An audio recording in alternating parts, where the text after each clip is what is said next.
이제 계속해서 저희들 7개 교회들의 순서들을 살펴볼 텐데요. 오늘 에베소 교회에 대해서 살펴보겠습니다.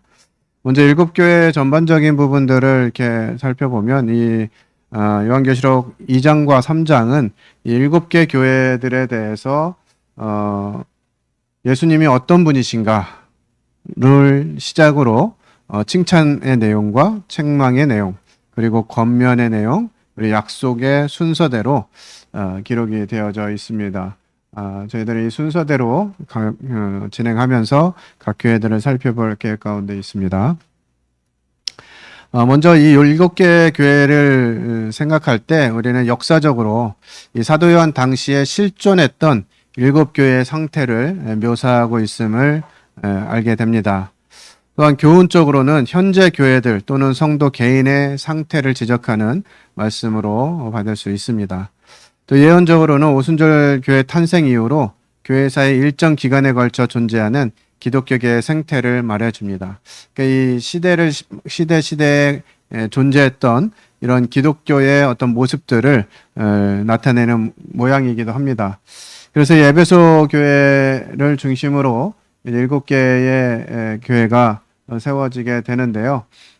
이것을 이제 이 예언적으로 보게 되면 에베소 교회는 이제 사도가 있었던 그런 이후의 시대를 나타낸다면 서문화 교회는 이제 로마 박해 시대 때, 버가모 교회는 로마 국교 시대 때, 또 사대 교회는 중세 두아디라 안 했나요? 교황권이 대두되는 그런 시대의 두아디라 교회, 사대 교회는 중세 암흑 시대, 또 빌라델비아는 종교 개혁 시대, 또 라우디게아는 현대 시대로 이렇게 보는 관점이 있습니다. 하지만 이 7교회 교회는 현재 우리가 살고 있는 이곳의 각 교회의 상태들, 또 상황들을 나타내 주기도 합니다. 그래서 역사적으로든 예언적으로든 교훈적으로든 우리는 이 7개를 통해서 하나님께서 우리들에게 주시는 이 교훈이 무엇인가를 알아갈 수 있는 것입니다. 이 에베소 교회의 배경을 좀 살펴보면 상업적으로는 매우 중요한 교육의 중심지였습니다. 이 소아시아에서 제일 부유한 도시였고요. 유프라데스에서 라우디게아를 경유해서 에베소까지 이르면서 동방의 산물이 종착하는 그런 곳이었습니다. 그렇기 때문에 이 에베소 지역에 많은 사람들이 모이게 되었고요. 그때 당시에 기록으로 볼 때 한 25만 명 정도의 사람들이 이곳에 살았다고 해요. 25만 명이면 지금으로 생각하면 그렇게 많지 않은 인구라고 생각이 될지 모르겠지만 2000여 년 전에 25만 명이 모이는 도시였다면 굉장히 큰 도시였죠. 그리고 이 에베소에는 세계 7대 불가사의 중에 하나인 아데미 여신상이 있고요. 또 미신이 성행했습니다. 또 황제 숭배가 행해지던 이 부도덕한 곳이었죠. 또 정치적으로는 로마로부터 자치권을 인정받은 그런 곳이었습니다. 그렇기 때문에 이 에베소에 사람들이 많이 모이고 또 이쪽 아시아 지역에서 어디서든지 올 수 있는 지역이었기 때문에 이 에베소를 중심으로 7개 교회가 생겨나게 되는 이런 모습들을 보게 됩니다. 사도행전 18장에 보면 이제 사도 바울이 에베소에 2차 전도 여행 때 잠깐 에베소에 들리게 됩니다. 들리고 그곳에서 이제 이동하게 되면서 브리스길라와 아굴라를 에베소에 남겨두죠. 그때 그 브리스길라와 아굴라가 데려다가 성경을 가르친 사람이 누구죠? 아볼로죠, 아볼로. 성경에 능통한 사람이었는데 요 세례 요한의 세례밖에 알지 못했었고 성령 세례 알지 못했기 때문에 성경을 풀어서 잘 가르쳤던 그런 기사가 기록된 곳, 그것이 바로 에베소입니다. 이제 그런 순간에 잠깐 말씀을 전하고 이 에베소를 떠나서 가이사랴에 올라가게 되는 이런 흐름으로 지금 18장을 가게 되고요. 이렇게 이제 2차와 3차 때 그 에베소를 거쳐서 사도 바울이 복음을 전하게 됩니다. 2차 때는 돌아오는 길에 이제 잠깐 들렸던 것이고 3차 전도 여행 때 에베소에서 2년 6개월간을 거의 3년간의 기간을 머물게 되는데요. 사도행전 19장에 보면 제자들을 따로 세우고 두란노 서원에서 날마다 강론하니라. 2해 동안 이같이 하니 아시아에서 사는 자는 유대인이나 헬라인이나 다 주의 말씀을 듣더라. 네, 사도 바울은 이 복음을 전하는 일에 사명을 가지고 정말 많은 곳에 복음을 전하게 됐기 때문에 한 곳에 3개월 이상 머문 기록이 많지 않습니다. 그냥 복음 전하고 교회가 세워지면 그곳에 사람들을 세우고 또 다른 곳으로 가서 복음을 전하고, 이것이 이제 사도 바울의 여행의 패턴이었는데, 특별히 이 에베소 지역에서는 2년간 머물면서 두란노 서원에서 성경을 가르칩니다. 어떻게 보면 이 에베소 지역은 선교의 거점이었을 수도 있겠다 생각이 들어요. 왜냐하면 이곳에서 말씀을 전할 때 아시아에서 헬라인이든 유대인이든 다 와서 하나님의 말씀을 듣게 됩니다. 그리고 그들이 하나님의 말씀을 듣고 구원을 받은 후에 이제 그들이 다시 교회들을 세우게 되는, 그래서 결국 이 요한계시록의 7개 교회들이 이 에베소 교회를 중심으로 세워진 것들로 이해할 수가 있습니다. 예, 이 말씀들이 이제 아데미 신전입니다. 이게 복원도인데요. 이 크기가 얼마나 크냐면 가로가 130m, 세로가 60m, 그리고 높이가 20m 되는 그 축구장, 웬만한 축구장보다도 큰 사이즈의 신전이었어요. 그래서 사람들은 여기서 이제 일어나는 여러 가지 일들을 통해서 먹고 살기도 했고요. 또 음행이 이곳에서 행해지기도 했습니다. 그것들로 인해서 이제 여러 가지 물건도 만들고 음행과 관련된 여러 가지 일들이 진행되면서 이곳에서 돈을 바꾸는 이런 일들도 있고, 하여튼 신전인데 이곳에서 온갖 악행들은 다 저질러지는 이와 같은 곳이었습니다. 아데미 신전을 새겨넣은 당시 주화입니다. 그러니까 이런 이 아데미 여신이 얼마나 에베소에서 많은 영향력을 끼쳤는지 알 수 있는 것이죠. 이것이 이제 아데미 여신상입니다. 가슴이 24개가 달린, 이게 다산을 상징하죠. 부하게 되길 원하고 그 가운데서 자신이 추구하는 이런 쾌락들을 따라가게 되는 것이죠. 사도 바울은 사도행전 19장에서 사람의 손으로 만든 것들은 신이 아니다 라고 말할 정도로, 얼마나 사람들이 이것을 귀하게 여겼으면 사도 바울은 이들에게 손으로 만든 것은 신이 아니다 라고 이렇게 말할 정도까지 이 에베소에서는 이와 같은 아데미를 섬기는 이와 같은 일이 굉장히 활성화되었던 그런 상황 가운데 있었습니다. 그리고 에베소 교회는 또 어떤 교회였느냐면 사도 바울에게는 굉장히 특별한 그런 교회였습니다. 사도행전 20장에 보면 범사에 여러분에게 모본을 보여준 바와 같이 수고하여 약한 사람들을 돕고 또 주 예수께서 친히 말씀하신 바 주는 것이 받는 것보다 복이 있다 하심을 기억할지니라. 이 말을 한 후에 무릎 꿇고 그 모든 사람들과 함께 기도하니 다 크게 울며 바울의 목을 안고 입을 맞추고 다시 그 얼굴을 보지 못하리라 한 말로 말미암아 더욱 근심하고 배에까지 그를 전송하니라. 예, 에베소 교회는 정말 이게 사도 바울이 오랫동안 말씀을 가르치고 함께 했던 곳이었기 때문에 이제 사도 바울이 더 이상 이제 볼 수 없다라고 하는 이런 상황들을 들을 때 그들이 바울을 전송할 때 정말 눈물을 흘리면서 배에까지 그냥 잘 가세요 문에서 인사한 것이 아니라 그가 배를 타고 그의 모습이 안 보일 때까지 가서 그를 전송한 이와 같은 모습이 기록되어져 있습니다. 이만큼 에베소 교회에게 사도 바울은 굉장히 특별한 사람이었죠. 이런 에베소 교회에 이제 요한 계시록을 통해서 하나님께서 요한에게 에베소 교회에 전하는 편지를 말씀하십니다. 우리 계시록 2장 1절로부터 7절까지 다 같이 한번 읽어보도록 하겠습니다. 시작. 에베소 교회 사제에게 편지하라냐. 오른손에 있는 7 별을 붙잡고 7 금촛대 사이를 거니시는 이가 이르시되 내가 내 행위와 수고와 내 인내를 알고 또 악한 자들을 용납하지 아니한 것과 자칭 사도라 하되 아닌 자들을 시험하여 그의 거짓된 것을 네가 드러낸 것과 또 내가 참고 내 이름을 위하여 견디고 게으르지 아니한 것을 아노라. 그러나 너를 책망할 것이 있나니 너의 처음 사랑을 버렸느니라. 그러므로 어디서 떨어졌는지를 생각하고 회개하여 처음 행위를 가지라. 만일 그리하지 아니하고 회개하지 아니하면 내가 내게 가서 내 촛대를 그 자리에서 옮기리라. 오직 내게 이것이 있으니 네가 니골라당의 행위를 미워하는도다. 나도 이것을 미워하노라. 귀 있는 자는 성령이 교회들에게 하시는 말씀을 들을지어다. 이기는 그에게는 내가 하나님의 낙원에 있는 생명나무의 열매를 주어 먹게 하리라. 네. 이제 첫 번째 교회인 에베소 교회에 하나님께서 편지 내용을 말씀해 주십니다.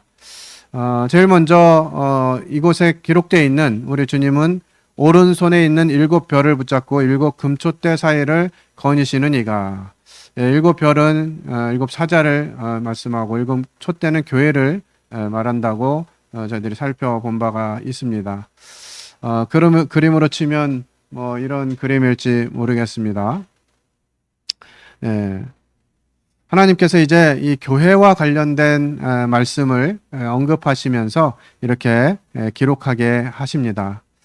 에베소 교회에 계시던 그리스도의 모습은 오른손에 7별을 붙잡고 계신 분이었어요. 이 붙잡는다라고 하는 것은 그냥 단순히 뭐 잡는다 이런 의미가 아니라 요동할 수 없도록 확실하게 움켜쥐고 있는 이와 같은 것을 의미합니다. 이는 그리스도께서 교회를 보호하시고 통치하시며 지배하고 계심을 나타내는 것이죠. 금촛대 사이에 다니시는 이 역시 그리스도께서 교회들을 사랑하고 능력 가운데 교회에 임재하고 계심을 암시하는 것입니다. 마태복음 10장 18절에 내가 이 반석 위에 내 교회를 세우리니 음부의 권세가 이기지 못하리라 하시면서 이 교회의 주인이심을 성경은 우리에게 가르쳐 주고 계십니다. 교회는 에클레시아, 불러낸 무리죠, 모임이고, 그래서 이 예수 그리스도 그분이 바로 이 교회를 붙잡고 계시는, 교회의 주인 되시고 교회의 주권자 되시는 분이심을 기록하면서 편지를 시작하고 계십니다. 이는 또 구약의 대제사장을 생각나게 하는데요. 구약의 성막에서 금등대의 7등잔을 이렇게 검사를 합니다. 끄름이 생기고 이러면 이제 문제가 생기기 때문에 대제사장이 이와 같은 이 7등대의 이 등대를 이렇게 검사하는 이런 역할들을 하게 되는데요. 마찬가지로 예수 그리스도 그분은 오늘날 하나님의 교회를 돌아보시면서 교회가 어떠한지를 살펴보시는 그와 같은 분이심을 기억하게 됩니다. 그리고 우리 주님께서는 분명하게 교회의 상태를 지적하시고 판단하시고 또 심판하실 것들을 성경을 통해서 우리에게 교훈해 주고 계십니다. 이러한 그 에베소 교회에 먼저 칭찬하는 말씀을 주십니다. 우리가 한국 사람들 특히나 이게 동양권 문화에서 이 칭찬하는 게 참 어렵죠. 우리 자식들한테 또 주변에 있는 사람들한테 이렇게 칭찬을 얼마나 하시는지 잘 모르겠어요. 그래서 뭔가 싫은 소리를 할 때도 성경의 교훈을 좇아서 칭찬을 먼저 하고 그런 다음에 이제 책망을 하는 것이 받는 사람에게 부드럽게 가는 방법 중에 하나인 것 같습니다. 내 행위와 수고와 인내를 안다고 이렇게 말씀하고 계세요. 이 행위는 그냥 뭐 어떤 한두 가지 옳은 행위를 말하는 것이 아니라 전체적인 삶의 모습을 이야기합니다. 그래서 에베소 교회 성도들이 전체적인 삶에 있어서도 굉장히 균형적이고 그리스도인다운 삶을 살아냈던 것으로 보여집니다. 그리고 또 그럼에도 불구하고 이제 수고라고 하는 단어가 기록되어 있는데요. 이것은 단순한 노력이 아니라 고통스러운 노동을 동반하는 이 최선의 삶을 가리키고 있습니다. 내 삶을 하나님 말씀 앞에 또 그리스도인으로서 어떻게 살아야 되는지를 생각하면서 때로는 고난이 와도 그것을 감내하고 마땅히 겪어야 될 일들로 생각하고 있다고 하는 것이죠. 그리고 여기 인내라고 기록되어 있는 이 의미는 어떤 어려움도 개의치 않고 적극적으로 극복해 나가는 이 확고부동함을 나타내는 단어입니다. 그러니까 이 시기 말씀드린 대로 아데미 여신을 섬기고 황제 숭배를 하는 이와 같은 시대에 핍박을 당하고 이런 시대였는데도 불구하고 에베소 교회는 행위와 수고와 인내를 가지고 주님을 섬겼다고 하는 것이죠. 오늘날 우리는 어떠한 모습인가 하는 것들을 생각해 보게 됩니다. 과연 에베소 교회처럼 우리의 행위가 또 우리의 수고와 인내가 주님 보시기에 칭찬받을 만한지 하는 부분들을 살펴보게 됩니다. 또 악한 자들을 용납하지 아니했다라고 하는 칭찬을 해 주십니다. 여기서 악한 자들이라고 하는 의미는 그냥 문자적으로 악한 것들을 뜻합니다. 이 말이 정확하게 뭐 누구를 뜻하는 것인지 나오지는 않습니다만 대체적으로 이제 에베소에 있던 거짓 사도들이나 혹은 거짓 교사들을 가르치는 것 같습니다. 이들은 자칭 사도라고 주장했는데요. 이들이 구체적으로 누구인가에 대한 견해는 뭐 여러 가지가 있습니다. 뭐 예루살렘에 온 유대주의자다 이렇게 보는 관점이 있고요. 혹자는 또 바울의 제자들로 간주하기도 합니다. 또 혹자는 니골라당으로 이렇게 보기도 하는데요. 이 중에서 이제 세 번째 견해가 가장 타당한 것으로 보입니다. 왜냐하면 여기 이제 2장 6절에 에베소의 교회가 미워하던 거짓된 자들인 니골라당이 언급되고 있기 때문입니다. 이 시대에 있었던 자칭 사도라 하는 사람들은 예수를 부인할 뿐만 아니라 자신들이 주장하는 교리나 확신을 통해서 이익을 추구하는 그런 사람들이었습니다. 그래서 교회는 자칭 사도라 하는 이러한 거짓된 자들의 거짓을 구별할 필요성이 있었고요. 에베소 교회는 훌륭한 영적 분별력을 가지고 있어서 그들의 열매를 통해서 그들을 분별하고 거짓 것을 분별하고 사람들이 알도록 그들의 거짓을 드러냅니다. 에베소 교회는 어떻게 이런 일들을 잘 감당할 수 있었을까요? 이는 에베소 지역에 있었던 아볼로라고 하는 성경에 능통한 사람, 구약에 능통한 사람이었죠. 그가 브리실라 아고라를 통해서 예수 그리스도를 제대로 알고 난 뒤에 더 많은 하나님의 말씀을 증거했을 것으로 여겨집니다. 그리고 다른 교회들에서는 보기가 힘든 2년이 넘는 시간 동안 사도 바울이 그곳에서 성경을 가르쳤어요. 그리고 이후에 이 에베소 교회를 누구에게 맡기죠? 디모데에게 맡깁니다. 그러니까 엄청 훌륭한 성경 교사들을 통해서 하나님의 말씀을 잘 배운 것, 그리고 그 말씀이 살아서 이 에베소 교회에 필요한 자칭 사도라 하는 자들을 용납하지 아니한 이와 같은 칭찬을 들을 수 있도록 그들에게 참 하나님의 말씀이 무엇인지를 잘 구분할 수 있는, 분별할 수 있고 그것에 열매를 나타낼 수 있는 이러한 교회였습니다. 그리고 또 칭찬받은 것은 참고 주의 이름을 위하여 견디고 게으르지 않았다라고 기록하고 있습니다. 이것은 앞에 나타난 사실을 이제 더욱 반복하는 이 강조의 의미가 있는데요. 에베소 교회 신앙의 장점을 잘 나타내죠. 당시의 교회는 황제 숭배 강요 때문에 심한 박해가 있었고요. 그리스도의 성육신을 부인하는 이단들이 내적 도전들도 있었습니다. 하지만 에베소 교회는 그리스도의 이름을 붙잡고 복음에 확고히 서서 그리스도에 대한 자신들의 신앙을 굳게 지켰다고 하는 것이죠. 이것들이 이제 에베소 교회가 칭찬받은 그런 내용입니다. 하지만 이제 2장 4절에 보면 그러나 너를 책망할 것이 있나니 너의 처음 사랑을 버렸느니라 라고 말합니다. 이 처음 사랑, 얼마 전에 주일 말씀을 통해서도 저희가 들었습니다마는 하나님에 대한 사랑, 그리고 성도들에 대한 사랑, 이것이 따로 구분할 수 없는 이와 같은 내용인 것들을 살펴보게 됩니다. 에베소 교회가 왜 이렇게 하나님의 사랑으로부터 사랑을 버렸다라고 표현하게 되는지, 이 버렸다라고 하는 단어는 그냥 뭐 조금씩 이렇게 했다게 하는 보다는 단호하게 버린 것을 의미하는 단어로 사용되어졌습니다. 하나님의 말씀을 잘 배웠고 훌륭한 교사들을 통해서 말씀을 잘 배웠던 이 에베소 교회가 왜 사랑을 버리게 되었을까요? 얼마 전에 어떤 형제님하고 교제하면서 그런 얘기를 들었습니다. 어떤 분이 교회를 찾아왔는데 좀 이렇게 하는 행동이 평범하지 않았는지 교회 인도자가 이렇게 보면서 저 사람은 여호와 증인일지도 몰라. 잘 지켜봐야 돼 저런 사람들은 뭐 이렇게 얘기했다 그래요.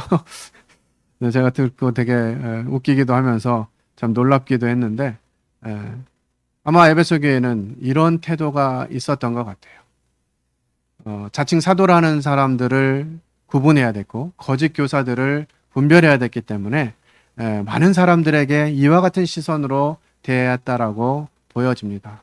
저 형제 말씀이 오늘 좀 이상한데 진짜 저거 제대로 맞는 거야? 저 형제 어디 가서 또 이상한 교리 배워온 거 아니야? 이러면서 이제 형제들을 의심하기 시작하는 것이죠. 그런 의심이 싹 트기 시작하면 사랑하기가 어렵게 되는 것이죠. 저 사람 거짓 사도인 것 같다. 거짓 교사인 것 같다. 이런 마음을 먹게 되면 어떤 사람들이 그런 주목을 받았을까요? 그냥 아웃사이드에 있는 그런 분들이 그런 주목을 받았을까요? 아니겠죠. 앞에서 담대하게 하나님의 말씀을 전하던 사람들에게 그와 같은 시선을 갖게 되는 것이에요. 말씀이 뭔가 조금만 이상한 것 같다 그러면 혹시 오늘 말씀 이상하지 않아? 막 이러면서 이제 그 형제에 대한 의심을 거두지 않고 계속 이렇게 지켜보는 것이죠. 자매들도 마찬가지였겠죠. 이렇게 이제 정말 진리를 가지고 이 교회를 어렵게 하는 자들을 분별한다라고 하는 이런 관점이 형제 사랑을 멈추게 하는 동기가 되었다라고 하는 것입니다. 우리는 진리와 사랑이 균형을 이루는 것이 얼마나 어려운지 교회 역사를 통해서 잘 배우게 됩니다. 진리를 너무 강조하면 사랑이 없는 냉랭한 이런 모습이 됩니다. 제가 군포에 처음 왔을 때 우리 이경렬 형제님께 그래도 좀 나이대가 비슷해 보여가지고 우리 식사나 함께 하시죠 이렇게 얘기했더니 우리 교회에서는 밥 먹는 것도 조심해야 돼 뭐 이러시더라고요. 그래서 이게 무슨 소린가 싶었는데 그랬던 분위기가 있었던 때가 있습니다. 성도들이 교제하는 거 이거 자체가 마치 무슨 어려움을 주는 것처럼 문제를 일으키는 것처럼 생각하게 된다고 하는 것이죠. 이것이 너무 진리를 강조하고 진리만 추구하는 이런 모습일 때 우리 형제 사랑을 놓칠 수 있게 된다라고 하는 것이죠. 반면 형제 사랑을 또 지나치게 강조하게 되면 무분별한 방종으로 흐르게 됩니다. 뭐 그럴 수 있지. 누구나 다 연약하고 우리 다 죄인인데 뭐 그럴 수 있지 않겠어? 다 그런 거지 인생은. 이렇게 하기 시작하다 보면 교회 가운데 정말 지켜야 할 이런 선들이 무너지게 되고 그러면서 하나님의 말씀이 세워지지 못하고 이 방종으로 흐르는 이와 같은 결과들을 내는 것도 우리는 역사를 통해서 보게 됐습니다. 그래서 우리는 이와 같은 부분들을 어떻게 균형 있게 할 것인가 라고 하는 부분들을 누구에게 기준을 가지고 맡겨야 되겠습니까? 누군가 유력한 한두 사람에게 이와 같은 분들을 맡기게 되면 전 균형을 잡기가 어렵게 될 것이에요. 한 사람의 권위가 너무 강력해지면 그의 일로 인해서 진리라고 하는 명목하에 한쪽으로 치우치는 결과들을 낳게 되죠. 그렇다고 해서 또 그것을 거꾸로 사용한다면 그것도 또한 교회에 어려움을 줄 수가 있는 것이죠. 그래서 우리는 하나님의 말씀이 어떠한가, 그리고 그 말씀이 내 삶 가운데서 어떻게 적용되어지고 있는가 하는 부분들을 살펴보아야 하는 것입니다.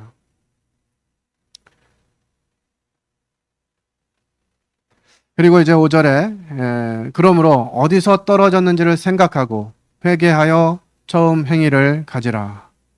이제 이와 같은 사랑을 버리게 된 이런 과정과 상황 속에서 하나님께서는 이제 그 부분들을 어떻게 회복할지 그 부분들을 말씀해 주고 계십니다. 먼저는 어디서 떨어진 것을 생각하라는 것이에요. 이따가 나눔 질문에 있습니다만 우리가 하나님을 정말 뜨겁게 사랑했던, 그래서 하나님을 뜨겁게 사랑하면 누가 생각나요? 성도들이 당연히 생각나죠. 그래서 하나님을 사랑하는 것과 성도를 사랑하는 것이 너무나 당연하고 기쁨으로 섬겨지는 그와 같은 때가 우리들에게 있었습니다. 없었나요? 하나님 말씀하시면 하나님이 그렇게 말씀하시는구나 하는 거였어요. 그리고 그것이 기쁘고 성도들과 함께하고 성도들을 섬기는 것이 하나님을 사랑하는 것임을 너무나 잘 알았기 때문에 성도들에게 관심을 가지고 성도들이 어떤 어려움을 가지고 있는지 어떤 필요가 있는지를 살펴보시는 것이었어요. 제가 구원받았을 때 교회에 이제 그 연말에 행사를 하면 이런 게시판이 있었어요. 게시판에 자기가 필요한 물품을 적는 것입니다. 내가 필요한데 이게 없어. 시계가 없거나 뭐 자전거가 없거나 뭐 양복이 없거나 이러면 이제 그것을 게시판에다가 이게 써놓는 거예요. 나는 이게 필요해. 뭐 이렇게 써놓으면 누가 갖다 놨는지 모르지만 게시판에 필요하다고 한 물건이 이제 교회에 놓여지게 됩니다. 그럼 그 필요가 있는 성도가 가져가는 것이었어요. 그런 모습을 보면서 참 너무나 감동이 됐어요. 또 어떤 형제님이 그때 당시에는 참 구멍난 양말을 많이 신고 다녔어요. 요즘 구멍난 양말 신는 분 거의 없지만 뭐 발가락만 구멍 나나요? 뒤꿈치가 뭐 다 해져가지고 뒤꿈치가 다 보이는 이런 양말도 신고 다녔잖아요. 요즘 같으면 어떻게 했을까? 지금은 이제 의자에 앉기 때문에 그것도 잘 안 보이는데 옛날에는 무릎 꿇고 앉았기 때문에 구멍난 양말을 신으면 누가 봐요? 뒤에 있는 사람이 봅니다. 오늘날 같으면 형제님 양말 빵꾸난 거 신고 왔어요. 좀 이렇게 보고 다니지 뭐 이렇게 했을 것 같은데 한 자매님이 어떤 형제님이 구멍난 양말을 신고 온 것을 보시고 조용히 나갔다가 들어오셨습니다. 그 형제를 불렀어요. 형제님 잠깐만 이렇게 해가지고 뒤쪽으로 불러서 데려가가지고는 자기가 사온 양말을 건네면서 바꿔 신으시라고 이렇게 하셨었어요. 지금 생각하면 뭐 양말 한 켤레가 얼마나 대단할까를 생각할지 모르겠지만 그러니까 성도들의 상황, 성도들의 모습 이것이 눈에 다 보였다는 것이죠. 뭐가 안타까운지, 뭐가 부족한지 오늘날 우리가 그렇게 하고 있는지 정말 하나님을 뜨겁게 사랑하고 하나님 말씀하시면 그렇게 살겠노라고 하는 저는 주님을 사랑하고 주님을 섬기는 것이 당연히 그냥 그렇게 사는 거라고 생각했어요. 가난하게 사는 것 이것이 당연한 삶이다. 주님과 하나님 나라를 위해 살면 내가 세상에 부를 쌓을 그런 시간이 없고 그런 물질을 그런 데 쓰는 것이 아깝다고 생각한 것이죠. 다 주님을 위해서 내어드리고 그렇게 살았던 것이 당연하다고 생각했는데 우리나라가 이제 물질적으로 부해지고 그렇게 되면서 그런 선택이 잘못된 선택이었나. 지금 돌아보면 오늘 같으면 그렇게 살지 않았을 텐데 이런 생각을 가끔 하게 되거든요. 내가 그때 왜 그런 선택을 했을까? 내가 잘못한 건가? 이런 생각을 하게 되는 거예요. 오늘날 이와 같은 일들이 다시 일어날 수 있으리라고 생각이 됩니다. 하나님 나라를 위해서 하나님의 부르심을 위해서 자신의 삶을 희생하고 자신의 것을 내놓고 사는 이와 같은 사람들이 일어날 것이에요. 우리는 그런 사람들을 어떻게 볼 것인가? 그리고 그들을 어떻게 대할 것인가 하는 부분들을 잘 생각해야 됩니다. 그래서 어디서 떨어진 것을 생각해야 돼요. 내가 그랬었는데 왜 지금은 그렇게 살고 있지 못하지? 라고 하는 부분들을 살펴봐야 된다고 하는 것이죠. 그리고 그 원인에 대해서 회개하라고 말씀하십니다. 단번에 결정적으로 돌아가라는 명령. 이것이 회개하라는 것이에요.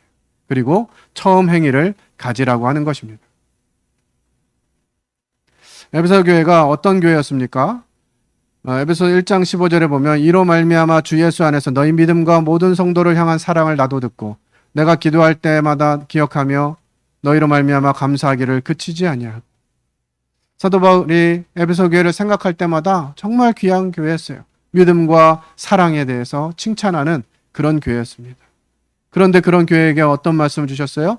너를 책망할 것이나니 너희 처음 사랑을 버렸다.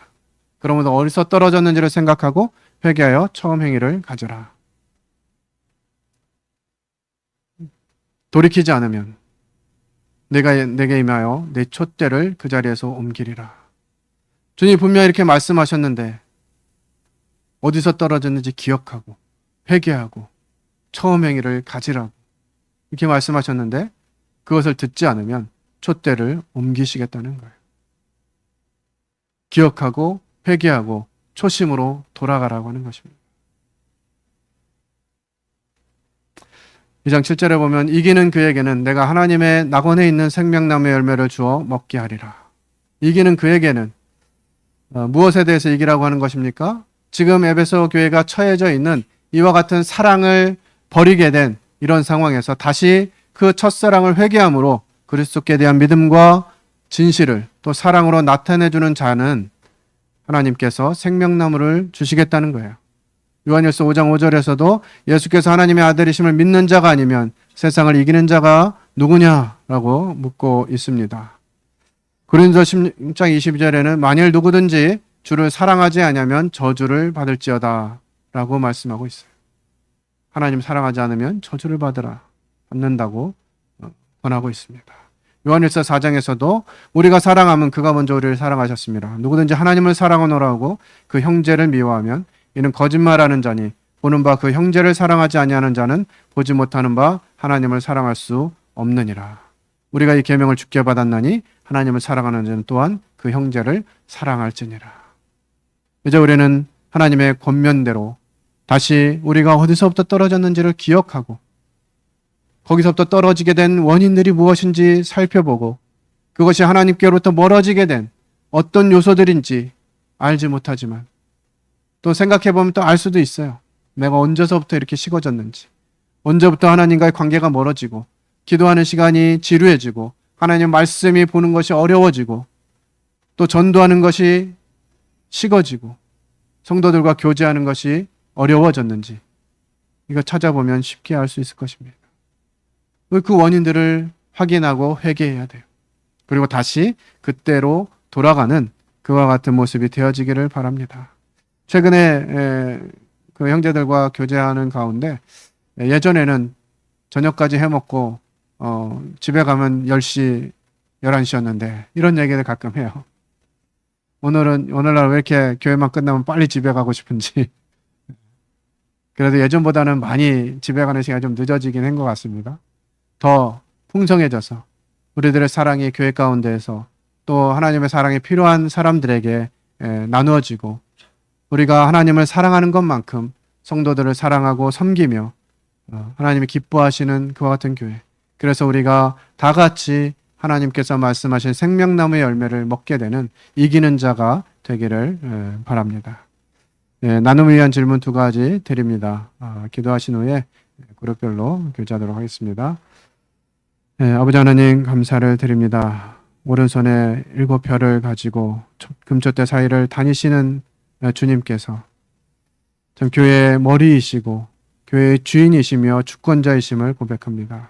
그 주님을 사랑하는 첫사랑을 버린 이와 같은 모습이 저희 가운데 있음을 고백합니다. 어디서 떨어졌는지 기억하고 또 회개하고 다시 처음 행위를 가지는 이와 같은 일들이 저희들에게 일어날 수 있도록 은혜를 베풀어 주시기 원합니다. 오늘 모든 교제 가운데 하나님 함께해 주시기를 원하오며 모든 것을 살아계신 하나님 아들 예수 그리스도의 이름으로 기도했습니다. 아멘.